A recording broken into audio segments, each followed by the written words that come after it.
So, Donna, I wonder if you could invite Tyler onto the screen for us. Hello Tyler, there, sir, Fred. how the devil are you? Oh, I'm fantastic. Thank you so much for having me here. And hello to everyone. Shout out to my salt and vinegar friends out there. Right, Donna, can you take Tyler off the... No, actually, I don't mind something. Very good. Very good. No, so Tyler, let me just introduce you correctly because I'm so pleased you've managed to make time to see us because you've got a lot going on these days. Yeah. So GTM leader, media mogul now with the sales feed, evangelist and strategist with Vidyard, and probably something else as well. Sorry. Have I hit all the main elements? I mean, those are the big ones. I've spent my last 8 years now, which is basically a lifetime in the world of SaaS, in my life here at Vidyard, where I've been heading up our marketing programs. I spent a lot of time in the sales community, focused on this area of video and sales, as you alluded to earlier. Like you, I actually wrote a book about this rise in virtual called The Visual Sale, which also was sort of at this interesting time when we were heading into the pandemic and all this stuff accelerated, right? This idea of virtual selling isn't new, but wow, did it accelerate over the last couple of years? So it's been a pretty wild ride, and this evolution of the use of video and virtual selling has been a big part of my life for the last few years. Yeah, no, and yeah, again, you made time to talk to me on a podcast and shared loads and loads of interesting and useful tools. But we've got to keep it punchy. We've got to keep it on point. The Visual Sale is an excellent book. I loved it. so useful, packed full of tips. But why is it so important? If somebody hasn't quite got this yet, can you just kind of give us the basics of what we're missing out on? Well, I think the biggest thing when we think about this new world of sales, virtual selling and again, video, they're not new. They're things that have been evolving for a number of years, but are really coming to the forefront now because it's not only we're now all, frankly, selling in primarily a remote or virtual way, but our buyers are also now buying in more distributed fashions than ever before. The whole dynamic has been changing. At the same time, though, this evolution's been happening where people just inherently start to expect and more prefer rich media content in preference to static content and text because of just how we live our lives, what we're exposed to on a daily basis. But they also expect more and more on demand. They want to do self-education, self-learning. And that's been a big part of the evolution of sales over the last decade is how do we move away from dependency on always being on live calls and say, how do we serve our prospects and customers? How do we give them what they want to consume on their own time? Because that's their preferred modality in many cases. So you have all these sort of converging factors happening of more virtual, a preference towards media, an expectation of on demand. And you go like, well, wait a minute.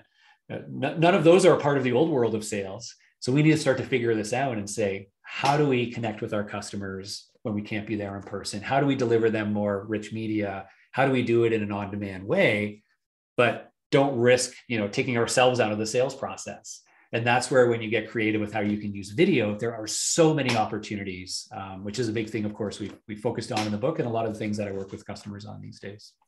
And that's the bit that really struck me in that, well, nothing should be obvious, but kind of having to use video conferencing. I mean, literally, we had no choice, did we?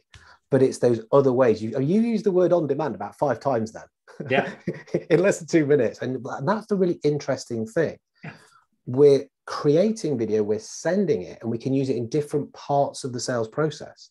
That's how I've understood this. It's not just we can only do things live. So where would you use it in the sales process?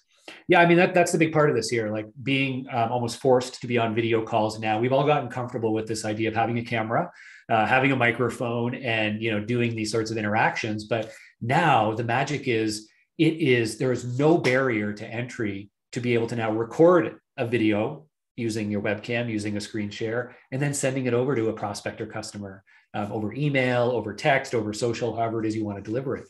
The tools are there that make that like free and simple. It's totally democratized.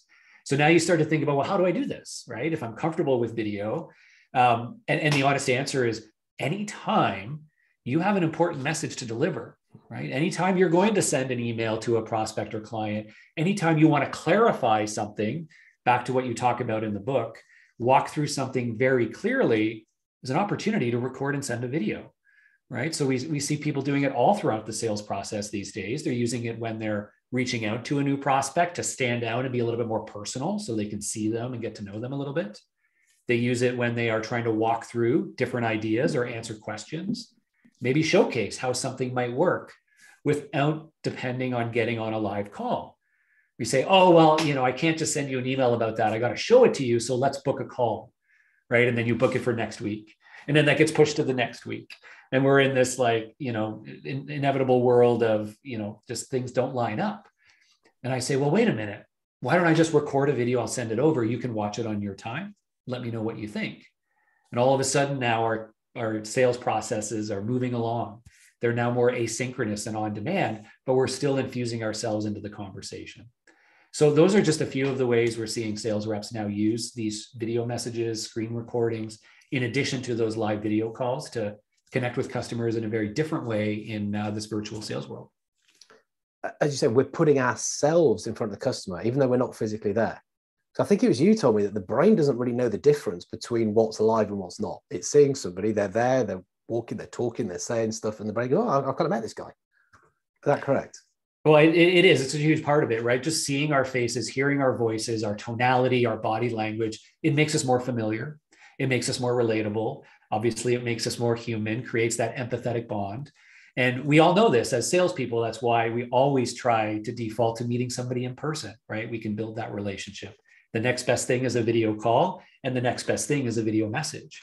And so these are all ways in which, again, we need to keep ourselves as part of the process. We need to keep building those relationships, make sure that all the different stakeholders have a chance to get to know us, whether or not they're willing to take the time to get on a live call with us.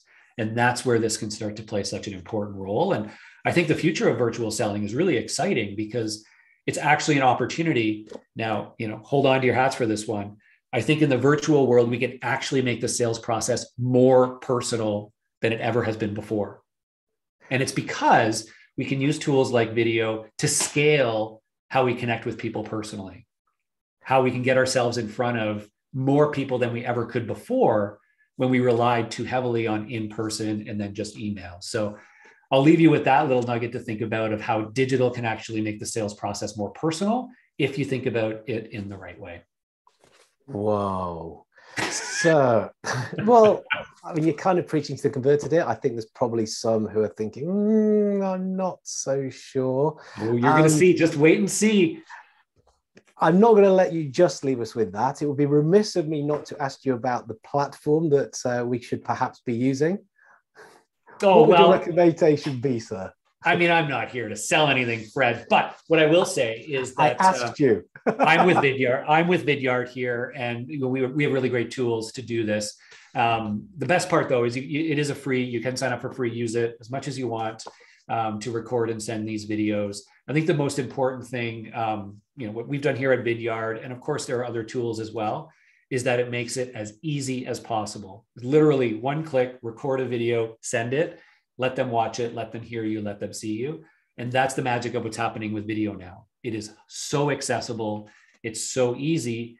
There aren't really any excuses not to use it. You just got to figure out, how does it fit in my process and how do I take advantage of it? So feel free to go check out Vidyard if you haven't tried it out yet. I appreciate that, Fred. Nah, that's cool. And just one more thing. Sorry, bit Columbo on you.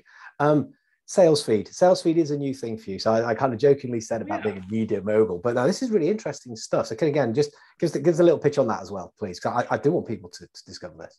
Well, a big part of our commitment here in what I do is helping the sales community as a whole start to think differently, evolve their processes, and we decided to launch what we're referring to as a new media network called Sales Feed. I have a dedicated team of people that are part of it. And this is all about creating new forms of education as well as entertainment for the world of sales in more modern, rich media formats, social first formats, no hour-long webinars, no 2,000-word blog posts. It's, short, quick things that often make you laugh as well as teach you. So you can check more at salesfeedmedia.com. We've got a weekly newsletter. We've got about 5 or 6 original shows. as well as a whole host of other short form content. So I'm really excited about it. And I'm learning a lot just participating with others from the community and bringing that content together. You've got there's some good stuff on there, some good presenters. Again, I've had the pleasure of talking to. So awesome. Now, look, thank you so much. I could carry on asking you questions all evening here, but thank you so much for making some time. We've dropped the Vidyard link in there. I do need to keep the show on the road. This is ironically, I'm probably going to run out of time at the end to talk about self-management. That'll be funny. But no, Tyler, thank you so much.